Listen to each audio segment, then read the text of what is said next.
មានប្រទេសណាមួយឈរនៅខាងយើងទេនេះជាពាក្យចុងក្រោយរបស់រដ្ឋមន្ត្រីការពារជាតិសៀមដែលជាក្រុមចៅឈ្លានពានទឹកដីកម្ពុជាគួរឲ្យសោកស្ដាយណាស់គ្មាននរណាម្នាក់នៅខាងប្រទេសថៃទេប្រទេសជាច្រើនឈរជាមួយកម្ពុជាប៉ុន្តែអះអាងថាខ្លួនអព្យាក្រឹតលោកបានចង្អុលបង្ហាញថាគ្មានប្រទេសណាមួយថ្កោលទោសកម្ពុជាទេទោះបីជាកម្ពុជាបានដាក់មីនប្រើប្រាស់ខែលមនុស្សនិងវាយប្រហារតំបន់ស៊ីវិលថៃក៏ដោយលោកបានសន្មតថារឿងនេះដោយសារតែឋានៈរបស់ប្រទេសថៃជាប្រទេសធំមួយនិងការប្រើប្រាស់អ្នកតំណាងរបស់កម្ពុជាលោកបានអង្វរប្រព័ន្ធផ្សព្វផ្សាយឲ្យជួយប្រទេសជាតិក្នុងសង្គ្រាមព័ត៌មានដោយអះអាងថាប្រទេសថៃកំពុងដើរលើផ្លូវត្រូវលោកបានសង្កត់ធ្ងន់ថានៅក្នុងសង្គ្រាមប្រភេទនេះការប្រកាន់ខ្ជាប់នៅនីតិរដ្ឋគឺជារឿងសំខាន់បំផុតលោកបានបង្ហាញថាការនិយាយច្រើនពេកបាននាំឲ្យមានប្រតិកម្មតាមអ៊ីនធឺណិតដែលបណ្ដាលឲ្យមានការបាក់ទឹកចិត្តប៉ុន្តែលោកបានសន្យាថានឹងប្រយុទ្ធជាមួយការពិតឧត្តមសេនីយ៍ឯកណាត់ថាភុនណាត់ផានិតរដ្ឋមន្ត្រីក្រសួងការពារជាតិបានថ្លែងក្នុងអំឡុងពេលសម្ភាសមុនកិច្ចប្រជុំគណៈរដ្ឋមន្ត្រីនៅវិមានរដ្ឋាភិបាលថាខ្ញុំជឿថានៅពេលនេះគ្មានប្រទេសណាមួយឈរជាមួយយើងទេ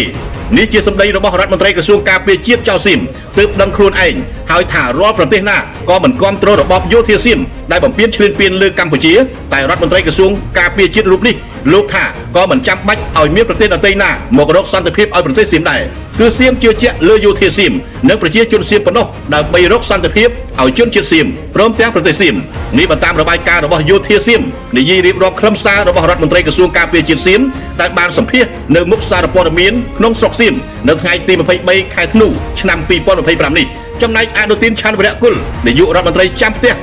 និយាយប្រាប់អ្នកកាសែតជុំវិញការលើកឡើងរបស់ដូណាល់ត្រាំស្ថានភាពព្រំដែនជាមួយកម្ពុជាដោយបដិសេធការចោទប្រកាន់របស់ប្រធានាធិបតីអាមេរិកលោកដូណាល់ត្រាំ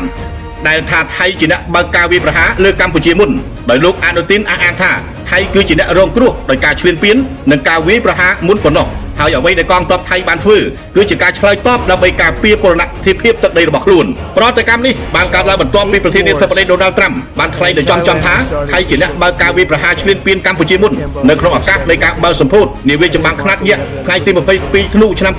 2025មុននេះបន្តិចតែប៉ុណ្ណោះហើយលោកបានប្រគល់ការងារនេះជូនលោករដ្ឋមន្ត្រីក្រសួងការបរទេសសហរដ្ឋអាមេរិករ៉ូមីអូជាអ្នកសម្របសម្រួលរឿងនេះដោយផ្ទាល់តែម្ដងជាមួយនឹងភាគីកម្ពុជានិងភាគីថៃ